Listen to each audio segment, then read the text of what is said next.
உன் அம்மா இனிப்பான செய்தியோடு வந்து உள்ளேன்.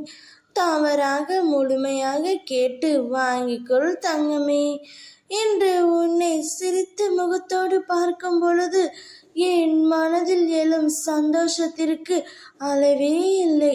உன் சிரிப்பை பார்த்து எவ்வளவு நாள் ஆயிற்று. இன்று நீ நிம்மதியாக உணர்ந்தாய் அல்லவா? அதே மாதிரி உன்னுடைய நிலைமையும் மாறும். இந்த வயதில் உழைக்காமல் வேறு எந்த வயதில் உழைக்கப் போகின்றாய்? சோர்வு, தோல்வி இவை அனைத்தையும் தூக்கி எறிந்து விடு.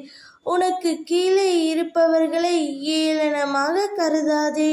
அவர்களும் உனக்கு நிகரானவர்கள்தான். வேலை, காசு, சொத்து இவைகளை வைத்து மற்றவர்களை ஒரு நாளும் எடை போடாதே. என் பிள்ளையை நேர்கோட்டில் வாழ வைப்பதே என்னுடைய கடமை. பிறரின் நிலையை கண்டு ஒரு நாளும் நகைக்காதே.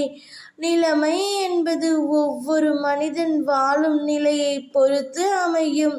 ஆனால் வார்த்தைகளை பேசும்போது ஒவ்வொரு வார்த்தைகளும் யோசித்து பேச வேண்டும் தங்கமே.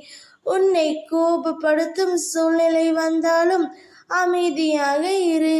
கோபத்தில் பொறுமையும் நிதானத்தையும் இழக்காதே. அமைதியாக செல்வது என்பது ஒரு நாளும் தோற்பது என்று நீ கருதாதே. தோற்பது முக்கியமல்ல, இறுதியில் யார் நிறைவு அடைகிறார்கள் என்பதுதான் முக்கியம். உனக்கு பிடிக்காத விஷயம் நடந்தால் அந்த ஒரு நிமிடம் என்னுடைய நாமத்தை உச்சரி. மற்றவை அனைத்தும் நான் பார்த்து கொள்கின்றேன். நிதானமாக பேசு எல்லோரிடத்திலும். இனிமேல் என் நாவில் தோன்றும் சொற்களின் பேரருளை நீ பெறப்போகின்றாய். எதற்கும் பயப்படாதே, கலங்காதே. உன்னில் வெற்றி என்ற தீபத்தை நான் ஏற்றப் போகின்றேன்.